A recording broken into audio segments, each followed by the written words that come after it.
Association of Youth and Students for Peace, Pilipinas.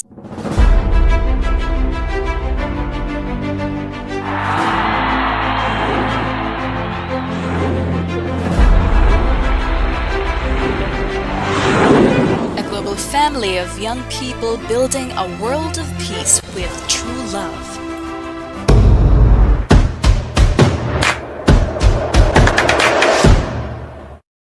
If this is your first time visiting on our channel, make sure to hit subscribe and please turn on the notification bell to be notified for the upcoming videos. Good day! Magandang araw sa inyong lahat. To all the participants of the Regional Youth Forum, welcome to one of the exciting session in our RYF. We called the Peace Designer Session. And today, my name is Ronnie Sodusta, and I am the President of International Association of Youth and Students for Peace, or IAYSP, leading 20 countries in Asia Pacific Region 2. Today, I'll be guiding you how to create a service project. But before anything else, I would want to once again reiterate or re-emphasize to everyone that the goal of this presentation is to teach the basic concepts of designing peace projects that will create a positive impact in your local community. And also, this will empower youth, kayong lahat na mga nakikinig today, to empower you, youth, to design peace project and to share your creative ideas to other young leaders.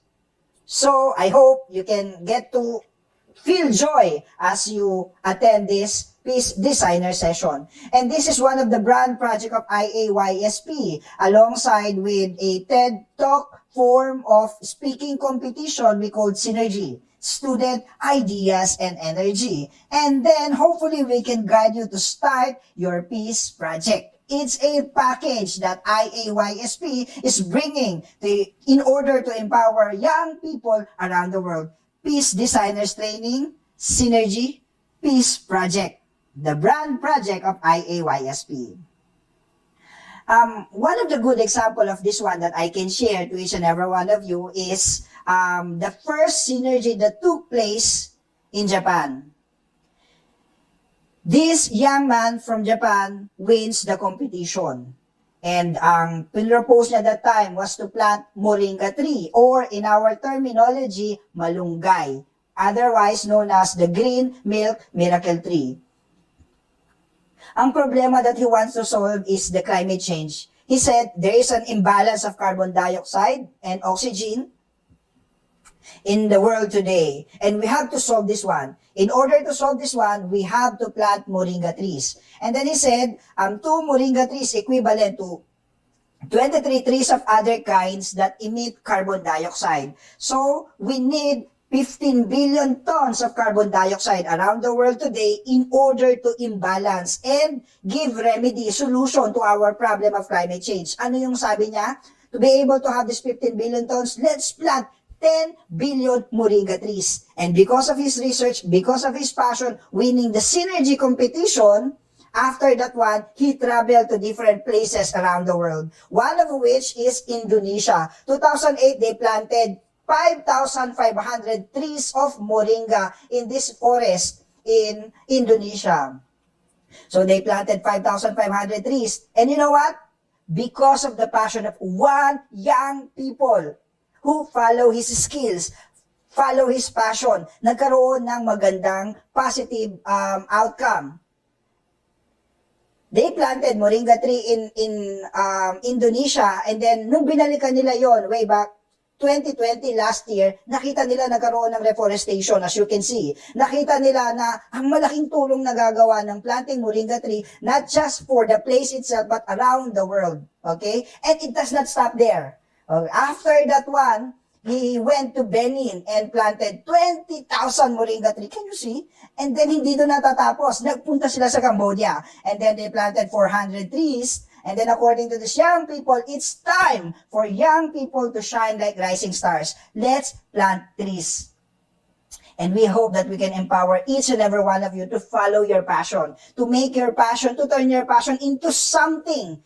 Peace project that can help around the world. Today, you can do it. Believe me, through this Peace Designer Session. Okay? This is the Peace Designer session, and I just want to tell everyone that what is Peace Designer session?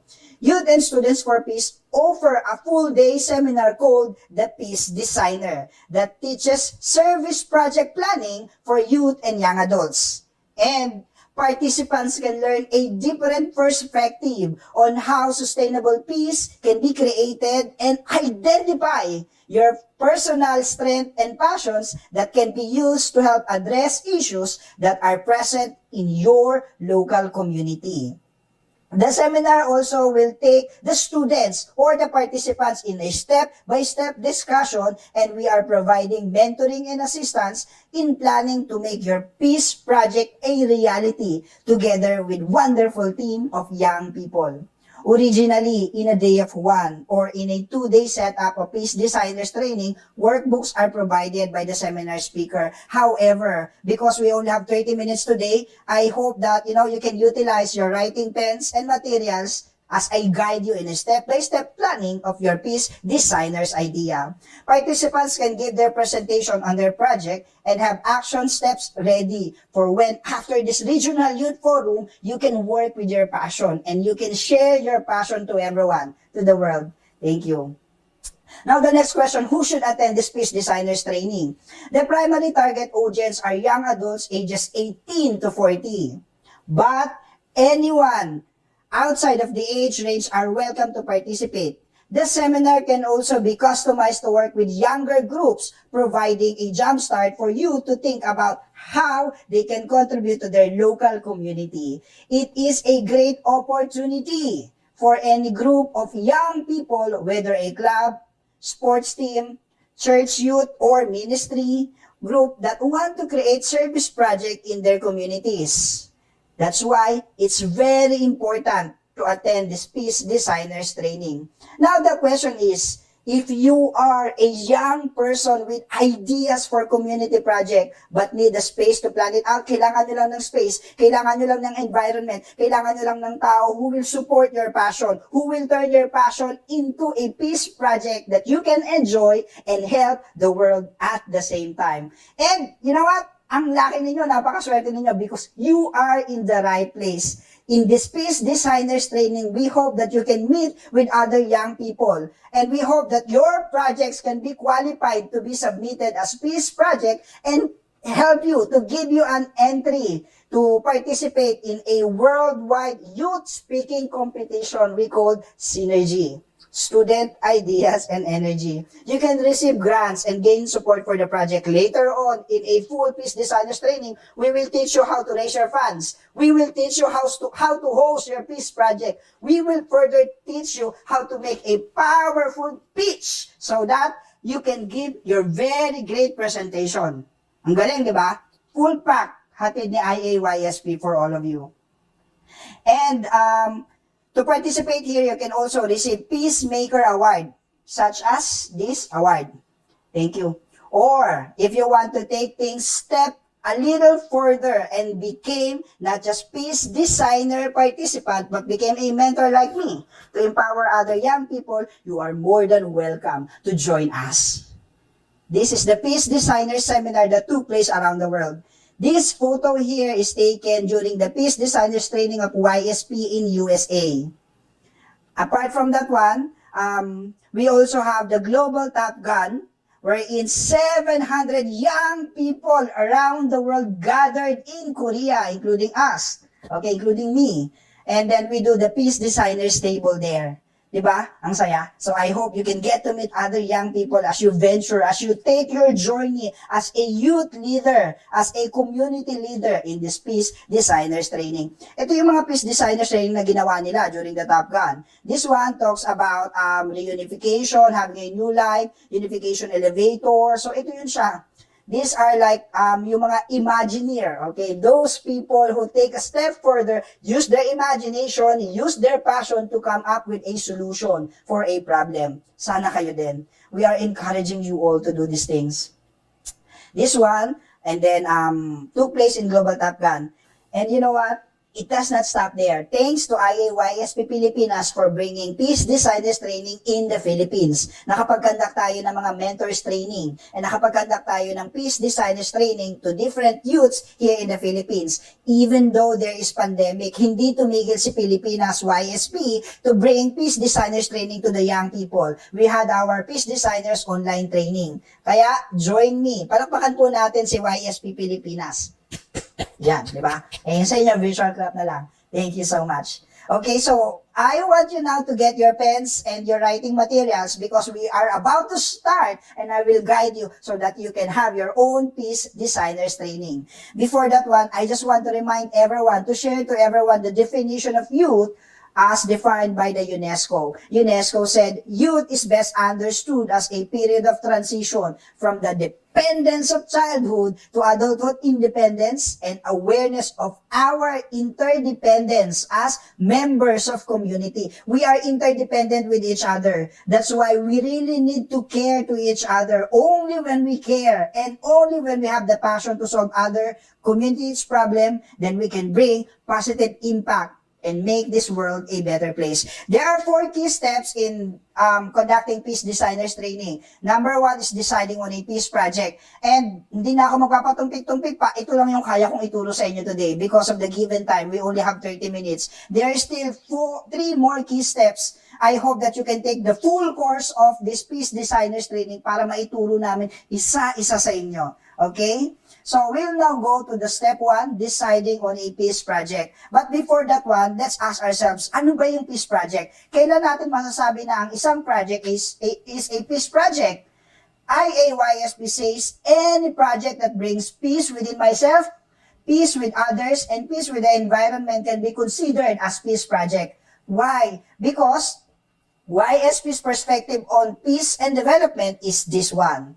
Okay? Meron tayong kanya-kanyang idea about world peace, what world peace look like. Yung walang gyera, walang away, pamilya na buo, magkakasama, magulang, at saka anak. But for IAYSP, to be able to achieve world peace as we thought it is, there is a requirement. What is required for sustainable peace? IAYSP said, kailangan natin ng harmony. Now, there are 3 realms of harmony. Yung harmony within, it is when your mind and body are totally one, when you do not have an inch of conflict within yourself. Number 2 realms of harmony is harmony with others. When you and other people are in total harmony, walang hatred, walang plastikan, walang kahit na ano, kayo lang, in harmony with each other. And then the last is the harmony with the environment. When you and the environment become one. Okay? So, to summarize that one, there are 3 peace and harmony in all 3 realms. Yung within myself, where my heart and actions are one, with others, with me and other people are one, and with the environment, me and the environment are not in conflict, but in total unity and harmony as we live together. Okay ba? Yun siya. And this is very much important.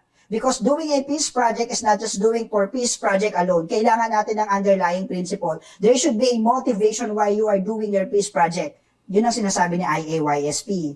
That's why the goal of Peace Designer is to empower young people, to empower each and every one of you who are confidently writing your peace designers now to design a project that having peace with yourself, peace with other people, and peace with the environment. Importante po yun. Okay? Now, are you ready? Okay, so the first step in determining your peace project in the Peace Designers Training is to determine our strength and skills. I will ask our technical to flash a 2-minute timer as we determine. Okay? Yan, so nagsisimula na po. Now, what are my strengths and skills? You have to look deep within yourself. Ano ba yung strength ko? Ano ba yung skills ko? You have to capitalize on that one. You have to work on that one. That is the basis of the peace project. These are some of the skills that we can do. Multitasking, maybe you are good in communication, you are good in organizational skills, critical thinking, or interpersonal perhaps.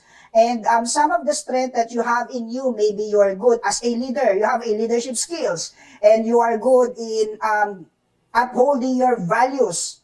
You are a successful leader. You are good. Your career is good. that one. So you have to write it there, okay? And then one of the other thing that I would want you to write is your passions. What are your passion? Your passion can be drawing, your passion can be in coffee, drinking coffee, traveling, exercising, sports, and piano, family, sewing, anon. Or others, you can write, you are passionate about religion, Jesus. You can passionate about decorating your room, passionate about pets, lovely pets and animals. You can passionate about craftsmanship. You can passionate about makeup, ganon, or basketball, sports, and other things. Okay? So I hope you can write this one in your paper. Okay, so meron na lang tayong less than 20 seconds, I believe. So please write it there. Sulat nyo na habang sumasayaw ako ng kung ano-ano lang, TikTok, ganon. Okay? Malapit na ba? Kaya nyo? Tapusin nyo na? Yon. Okay? And I hope that you get to enjoy your passion. You get to follow your skills. And time's up! Okay, so yun po. Please determine your passion, your strength, and then tignan yung mabuti. Okay? And then, actually, try to look in the paper that you have listed your passion and your strength. The words there are your strength. There are your skills. There are your passion. It is when you are engaging, when you are doing these things, you feel you are alive inside. You feel you are at your best. And therefore, not in conflict. Instead, having peace within yourself. Grab that passion, grab that skills, grab that strength, and use it so you can improve yourself and you can bring positive impact in the society. Okay? And then, I hope that you can use this passion so you can bring peace with other people and you can bring peace with the environment. Okay, moving forward, I would like to give you some examples of peace project. One is the Hip Hop Dance Praise non-profit in Portugal, wherein this young man over here founded out of a problem. He can see the problem of out-of-school youth in their community, and then nakita nila yung passion nila sumayaw. Okay, magaling sila sa hip-hop, nandoon lahat. And he capitalized on that one. His passion for hip-hop and the problem of out-of-school youth, pinagsama niya yon. And then he could come up with a hip-hop praise dance profit in Portugal, which gained national interest. He was interviewed in a national television having such a successful passion hip-hop praise dance. And then, balik tayo sa Pilipinas, yung isang friend ko, si Ceris Glynn, okay, nag-start siya ng isang NGO making a kinship with the indigenous or Maki. Ito yung he is taking care our IPs, yung mga Aita natin sa Bataan, tinitaker niya using his passion, using his skills. Kaya nakapagawa siya ng isang peace project. Okay? And then the next one that I would want to share to everyone is a bye-bye plastic from young people in Bali, Indonesia who share their passion and concern over plastic problems. And let's watch this. Hey Bali! Are we actually going to be plastic bag free by 2018? I'm Malati. And I'm Isabel. We're sisters and founders of Buy My Plastic Bag. For the past 5 years, we've been on a mission to make Bali plastic bag free. Here's a quick recap of what has happened. In 2014, we signed an MOU with the governor of Bali, agreeing that we would work together to ask the people of Bali to say no to plastic bags by Jan 2016. In 2015, Bapak Mangku Pastika signed a Surat Edaran announcing Bali's commitment to be plastic-free by 2018. We celebrated these commitments made by the governor, and we've shared them all around the world. From TED Global in London to the United Nations in New York, Isabel and I have spoken at numerous events in front of thousands of government officials and stakeholders. Not to mention that our videos have been shared and viewed by 12 million people from all around the world. So, here we are, less than 2 months away from 2018. The world is watching. So now what? We believe an easy first step to reducing plastic waste is to implement a paying for plastic policy, which is exactly what we suggested to all of Bali's Bupatis and Neilha earlier this year at one of our stakeholder meetings. And while it was well received and given support, there has been a lack of follow-through. It seems that everybody is pointing fingers waiting for someone else to take action. Why? We wanted to get to the bottom of this, so we looked into the possible barriers. Could it be a legal barrier? No. We know that Bali has the authority and the autonomy to start charging for plastic bags. The local government can formulate their own regulation based on Act Number 18 of 2008 and Act Number 81 of 2011. Plus, The mayor of Banjarmasin has already completely banned plastic bags since 2016, so we know that this is possible. Is it impractical or too expensive? Well, if 40 other countries have already applied bans, taxes, and levies on plastic bags, it must be practical. It actually makes good economic sense for Bali to do it, which is what the Bali Bupatis and the JLHA agreed to when they signed the Surat Dukungan, stating that plastic costs more to the economy and society than it provides. Take tourism, for example. A recent study estimates that Bali's tourism industry loses revenue of about 53 million US dollars each year due to the pollution of plastic bags alone. So if it's not a legal or cost barrier, could it be because there's no support from the public? No way! We know this from our 5 years of campaigning, from the 100,000 people that have signed our petition to the 15,000 individuals that have cleaned up Bali's beaches with us, and from the 200 plus retailers on Bali that have already said no to plastic bags. So, what are we waiting for? If it's legally possible, practical, economically beneficial, and the public is ready, let's implement a paying for plastic policy now. We're asking the Bali government to follow through on their commitments, to take action, and to make Bali plastic bag free by 2018. Bali, ayo! Kita bisa! And of course, credit goes to the owner of the video. As you can see, when you follow your passion, when you're having concern in a certain advocacy, in a certain project, you will never imagine when your passion can bring you. Maybe it can bring you to London, in TED Talk, it can bring you in different places. But you have to trust in yourself. You have to trust in your passion. You have to trust in your skills, okay? Next question, why should I volunteer? In this one, they said volunteering is very good for your health. It gives you less stress, it gives you purpose, and it gives you engagement to civic society. Kaya po, it's very important to go out of yourself and volunteer out there. And let's take things further. Do not just volunteer. Start your own peace project. Peace Designers Training. And for us, Peace Designers Training can give you leadership and can give integrity and beauty to your resume. Imagine, you can start a peace project out of your skills. This is something that people, the world needs. Many CEO needs, your leadership. And we hope that you can find any of the 17 Sustainable Development Goals by the United Nations that will connect to your Peace Designers idea. The next step in Peace Designers Training is to identify a problem. There are many problems in the world today. The problems of hunger, poverty, hatred, the problems of violence, the problems of lack of education, women empowerment, But we are urging you to choose only one. Okay, maraming problems sa mundo, pero I'm telling you, hindi mo kayang solve lahat. Youth as we are, but we can focus on one thing. No matter how small or big it is, if we put our passion, I believe we can turn it into a solvable problem, rather, I should say. Okay, in the Philippines, alam nyo, malaki ang problem natin sa mga batang ina or teenage pregnancy. If you want to solve that one, then you have to write it in your Peace Designers Training or the theme of this Regional Youth Forum.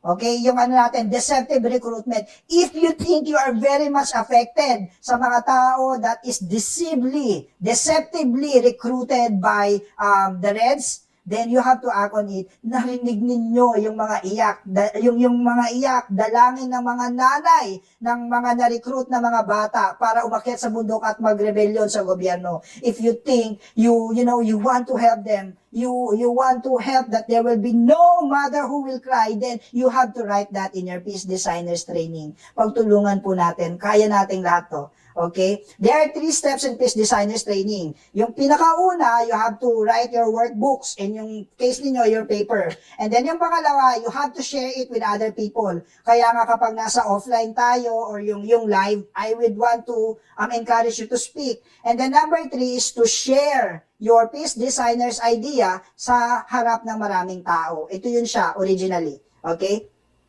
Now, there are different steps. One is the problem that you want to address. You have to write only one problem. And then next, how to use your strength and passion to solve this problem.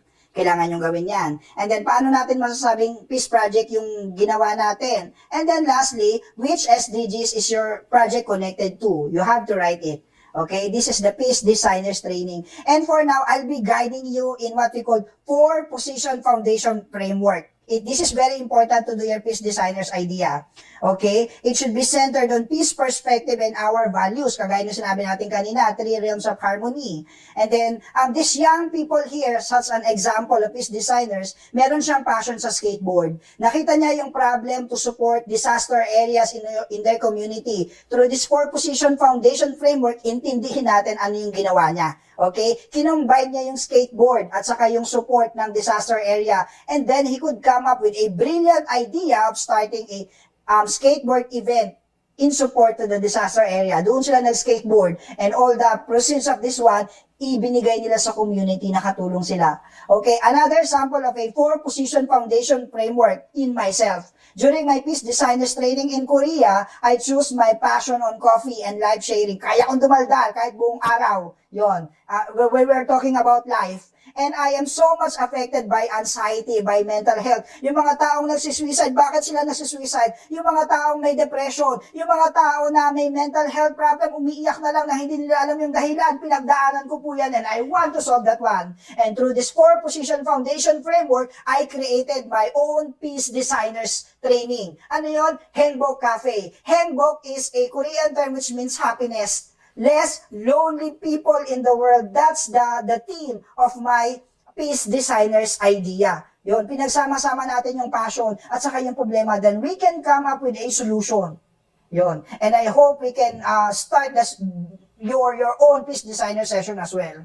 Napaka-importante po to utilize your strength to solve a problem kasi kaya natin. You just need people who will empower you and nandito kami. IAYSP is here. NYC is here. Okay? And then the next part is to choose a team project. Actually, I need to guide you on this one. Okay? So that you can create a very full of impact and powerful team project name. Later on, I will guide you. So, deciding on peace project na decide na natin. And I hope you can look in your paper. You can create your own 4-position foundation framework because malaking importante yun siya that you can realign your peace designers training. This is from the website, Peace Designers website of Korea YSP. I just want to share one thing here kasi medyo na-touch ako. Ano yung sabi doon? Meet a small challenge and make a great change. If you young people in Regional Youth Forum can make a small challenge to step out of yourself, to step up your game by designing your peace project and offering it to your community, we can create a big change in our country, the Philippines. Ano yung sabi ng ating national hero, Jose Rizal? Where are the young who must dedicate their roseate hours, their illusions and enthusiasm to the good of the country? We await you. Oh, youth, come. We await you. Nasaan kayong mga bata? Okay? Who will offer your strength, your skills, your time, your passion for the betterment of this country? Please come out. We are waiting for you. The country is waiting for you. I hope kayo po yun. Okay? So, what's the start of everything? Join us. And you know what? Sabi ni Dr. Linus, the best way to have a good idea is to have a lot of ideas. Imagine, if there are 200 young people who are here attending this regional youth forum, working on their passion, creating a peace project, then there will be 200 solutions who will come out of today regional youth forum to solve 200 problems in the Philippines, ng barangay ninyo, ng community ninyo. Can this be the change? Yes. Okay? And you do not have to be a youth leader. Even you're just a youth that is passionate about yourself and you want to solve problem, then we can start with you. Plus factor kapag SK ka. Plus factor if you are working in LYDO because you have the avenue to make a great impact in the community. Please, use your talent, invest in your own skills, invest in your uniqueness. Let me share this, the founder, Reverend Dr. Shan Myung Moon's word on his autobiography. He said, to be a global leader, a person must think of the world's problem as his own and have the pioneering spirit that is needed for finding difficult solutions. To become a global leader, a person must consider the whole world to be his country and all humanity to be his brothers and sisters. For the purpose of the Regional Youth Forum, we are talking about the Patriotic Youth. For IAYSP, what is Patriotic Youth? Patriotic Youth is the one who is working with his passion, who is working with his skills and give solution to a problem. A patriotic youth have a pioneering spirit to solve difficult problems. And kaya natin gawin lahat yon. Okay, you are not alone. We are here. IAYSP is here. NYC is here. NTFL, CAC, HHOCM, and other NGO is here. Working to empower you to invest in yourself and create a powerful peace designers training. So we are encouraging you to be a certified peace designer or just like me, peace designers trainer or mentor. What's the first step of everything? Go to IAYSP Pilipinas page. I-click nyo po yung IAYSP Pilipinas page and kulitin nyo sila. Okay? I want to be a peace designer. I want to save my passion, to use my passion. Please. Okay?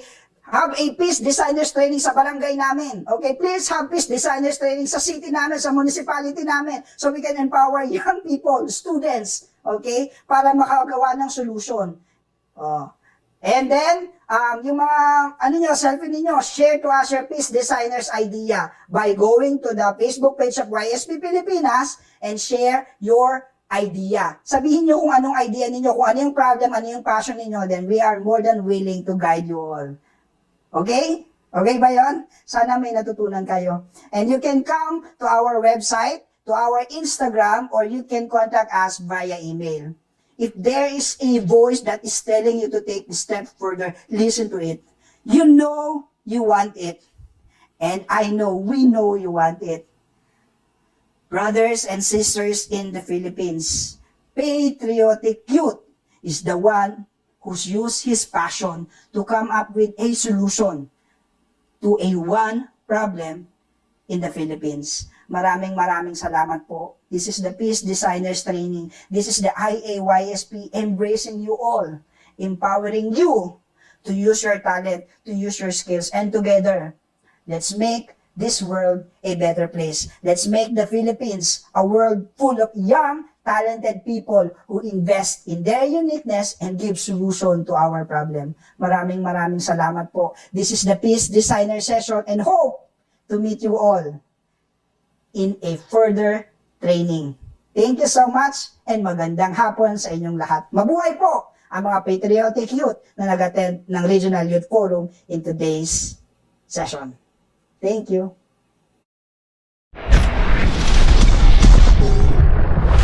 Thank you for watching. If you'd like to see more videos like this, please like and subscribe. You can also turn on the notification bell to be notified for the upcoming videos. Join us for more adventures.